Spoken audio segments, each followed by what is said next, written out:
kung ano pwede matulungan natin, kung ano ang ibibigay ng mga sa gobyerno para sa mga bata, sa pag-aaral, ibibigay din natin. Kasi yun, kahit anong gawin natin, kahit tayo dito katanda, hanggang matapos tayo pagkabarangay, kahit mawala tayo dito sa buhay, wala tayong madala. Kaya yun dapat ang ibigay natin, yung makapakita natin sa mga bata na kung paano sila na alam kung ano talaga ang ikakakabuti sa bansa natin at sa barangay natin.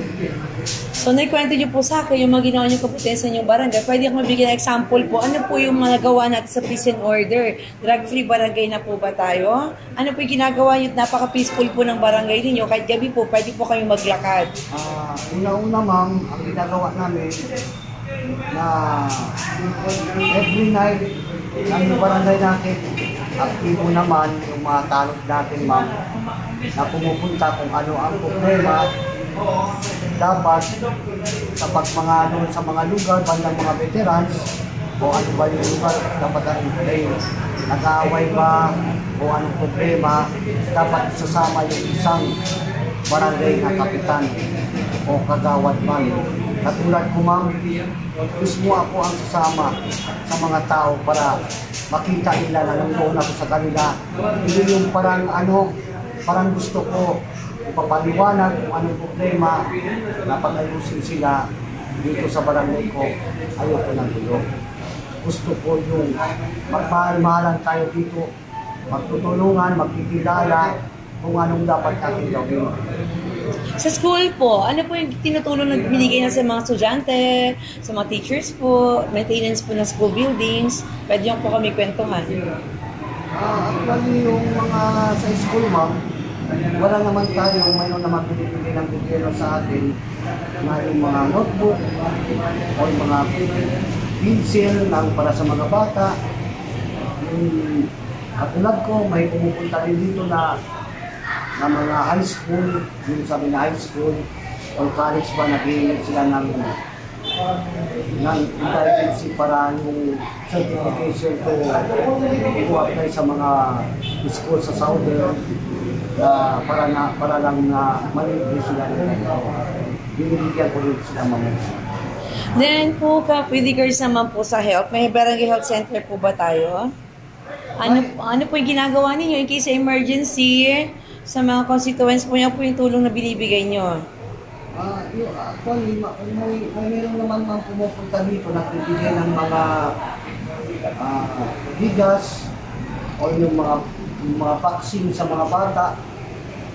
Yung sabi mo na sa health center, minsan kung mayroong pumupunta rin dito na bibigay ng emergency, pinapatulong ko rin sa mga katawad pa na para sa health center para suportahan natin yung bata kung ano na pwede natin gawin. O hihingin tayo ng emergency sa mga congressman na para yung gamot na na wala rin sa parang mabayaran. Katapansin namin, napakalinis ng paligid ng barangay nyo. Anong araw kayo naglilinis? Saan nyo tinatapon ng barangay, ang mga basura dito sa inyong barangay? Actually ma'am, dito sa barangay ko, sa area ko ng barangay, dito lang sa barangay ko, mayroon kasi ako na utility, maglilinis. Every hapon, ma'am, madaan yung basura na taga-city, kinukuha na. Yun din namin order ko lang para, sir, pwede daanan yung area ko na may gumagawa pa ako ng solution ma'am para bigyan na yung mga basura nila sa labas, huli ng mga basura. So, Kap, ano panawagan niyo po sa inyong mga constituents? Especially ngayong darating na eleksyon? Ang masabi ko lang sa kanila, ma'am, na yung mga constituent ko, yung mga tao ko, na kung anong pwede natin gawin, ikabubuti sa barangay natin, gawin namin. Kayo na lang ang dapat pagpili kung sino gusto nyo piliin. Gusto ko rin na walang gulo, walang away, gusto ko yung peaceful, kung anong ika-aayos sa ating lahat. Nandito rin ako susuporta hanggang nandito pa ako ngayon sa posisyon ko sa pagkabarangay. Panawagan po natin para sa Presidente ng Pilipinas, Bongbong Marcos, at kay Vice Presidente Inday Sara. Una nga, President, Vice President Sara Duterte, alam ko na salamat talaga na kung ano pa rin ibigay mo na tulong sa amin dito sa pag-amin. Wala naman kami gusto namin peaceful. Kung anong pwede ibigay din sa mga tao na ano-ano na klase ng pagkabuhayan. At saka nandito yung mga senior citizen natin. Dito, senior citizen, ma'am. Wala ang mga opisina. Dito ko pinalagay sa barangay ko, ma'am.